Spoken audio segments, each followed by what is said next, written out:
ভাষায়। আর এই কারণেই তিনি পৃথিবীর সবচেয়ে বড় ইউটিউবার অথবা কন্টেন্ট ক্রিয়েটর। তিনি ইংরেজি, স্প্যানিশ, হিন্দি, জাপানি এমনকি আরও অনেক ভাষায় তার ভিডিও আপলোড করেন। এর ফলে পৃথিবীর কোটি কোটি মানুষ তাদের মাতৃভাষায় মিস্টার বিস্টকে উপভোগ করতে পারেন। এই কৌশলই তাকে আরও জনপ্রিয় করেছে এবং ভিউ বাড়িয়েছে বহুগুণে। এক কথায়, ভাষার বাধা ভেঙে তিনি ইউটিউবকে করেছেন সত্যিকারের গ্লোবাল প্ল্যাটফর্ম। তাহলে বুঝতেই পারছেন আজকে আমাদের আলোচনার বিষয় মিস্টার বিস্ট, যে পৃথিবীর সবচেয়ে বড় ইউটিউবার। তাহলে শুরু করা যাক তার জীবন কাহিনী। মিস্টার বিস্ট, যার আসল নাম জিমি ডোনাল্ডসন, জন্ম 1998 সালের 7 মে যুক্তরাষ্ট্রের কানসারে। ছোটবেলা থেকেই তিনি ছিলেন সৃজনশীল এবং অদ্ভুত ধরনের কিছু করার প্রতি প্রবল আগ্রহী। খুব অল্প বয়সে তিনি ইউটিউবের সঙ্গে পরিচিত হন এবং মাত্র 13 বছর বয়সে নিজের প্রথম ইউটিউব চ্যানেল খুলেছিলেন। তখন তিনি কোনো পেশাদার সরঞ্জাম ব্যবহার করতেন না, শুধু একটি সাধারণ কম্পিউটার আর সস্তা মাইক্রোফোন দিয়েই তার যাত্রা শুরু হয়েছিল। প্রথম দিকে তার ভিডিওতে খুব বেশি দর্শক আসতো না, অনেক সময় ভিডিওতে কয়েক শত ভিউ পেতেও কষ্ট হতো। কিন্তু জিমি ওরফে মিস্টার বিস্ট হাল ছাড়েননি। তিনি জানতেন একদিন তার কঠোর পরিশ্রম এবং ভিন্নধর্মী আইডিয়াই তাকে সাফল্য এনে দেবে। এরপরে ধীরে ধীরে ইউটিউবে তার জনপ্রিয়তার সূচনা হয়। 2017 সাল ছিল তার জীবনের টার্নিং পয়েন্ট। সে সময় তিনি একটি ভিডিও বানালেন যেখানে তিনি 1 থেকে 1 লক্ষ পর্যন্ত গুণে দেখেছিলেন। ভিডিওটি ছিল ঘন্টার পর ঘন্টা দীর্ঘ, কিন্তু তার সত্ত্বেও মানুষ এটি নিয়ে মাতামাতি শুরু করে দেয়। এই ভিডিও তাকে প্রথমবারের মতো ভাইরাল করে তুলল।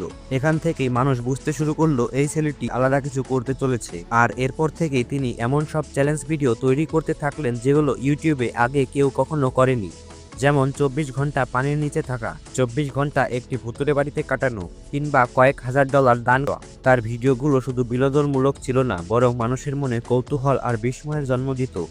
মিস্টার বিস্টের জনপ্রিয়তা আরও বেড়ে যায় তার দানশীলতার কারণে। তিনি ভিডিওতে প্রায় দরিদ্র মানুষ, গৃহহীন মানুষ কিংবা সাধারণ মানুষের হাতে হাজার হাজার ডলার তুলে দিতেন। কোনো কোনো সময় তিনি পুরো একটি রেস্টুরেন্ট কিনে ফেলতেন, তারপর সেই খাবার অসহায় ক্ষুধার্ত মানুষদের মধ্যে বিতরণ করতেন। তার সবচেয়ে আলোচিত প্রকল্পগুলোর মধ্যে একটি ছিল ট্রিম ট্রিজ নামের উদ্যোগ, যেখানে বিশ্বজুড়ে 20 মিলিয়ন গাছ লাগানোর প্রতিশ্রুতি দেওয়া হয়েছিল। ইউটিউব কমিউনিটি এবং ভক্তদের সহযোগিতায় প্রকল্পটি সফল হয় এবং লক্ষ লক্ষ গাছ রোপণ করা হয়। পরে তিনি টিম সিয়াস নামের আরেকটি প্রকল্প শুরু করেন, যার লক্ষ্য ছিল বিশ্বজুড়ে মহাসাগর থেকে আবর্জনা পরিষ্কার করা। মিস্টার বিস্ট শুধু ইউটিউবার নয়, তিনি একজন সফল উদ্যোক্তাও। তিনি তার জনপ্রিয়তাকে কাজে লাগিয়ে তৈরি করেছেন মিস্টার বিস্ট বার্গার নামের একটি ফাস্টফুড ব্র্যান্ড। এটি ছিল সম্পূর্ণ অনলাইন ডেলিভারি ভিত্তিক ব্যবসা, যা আমেরিকার বিভিন্ন শহরে খুব দ্রুত জনপ্রিয় হয়ে ওঠে। এরপর তিনি চালু করেন ফেস্টিভ্যালস নামের চকোলেট ব্র্যান্ড, যা বিশ্বব্যাপী প্রচুর বিক্রি হয়। তার ব্যবসাগুলো শুধু আয় বাড়ানোর জন্য নয়, বরং ইউটিউবের কন্টেন্টে নতুন নতুন আইডিয়া আনার জন্য ব্যবহৃত হয়। আজকের দিনে মিস্টার বিস্ট বিশ্বের অন্যতম বড় ইউটিউবার। বর্তমানে তার ইউটিউব চ্যানেল, ব্র্যান্ড এবং ব্যবসা মিলিয়ে মাসে প্রায় 20 থেকে 25 মিলিয়ন মার্কিন ডলার আয় হয় বলে ধারণা করা হয়, যা বাংলাদেশি টাকায় 225 থেকে 280 ডলার টাকার সমান। তার ইনকামের সোর্সগুলো হলো: 1. ইউটিউব অ্যাডসেন্স, যেখানে ভিডিওর ভিউ থেকে তিনি টাকা পেয়ে থাকেন। 2. স্পন্সরশিপ অ্যান্ড ব্র্যান্ড ডিল, এই স্পন্সরশিপ বা ব্র্যান্ড ডিলের মাধ্যমে বিভিন্ন বড় বড় কোম্পানির প্রোডাক্ট বা পণ্য মিস্টার বিস্টের ভিডিওতে দেখানো হয়। 3. তার নিজস্ব ব্যবসা ও বিভিন্ন উদ্যোগ। 4.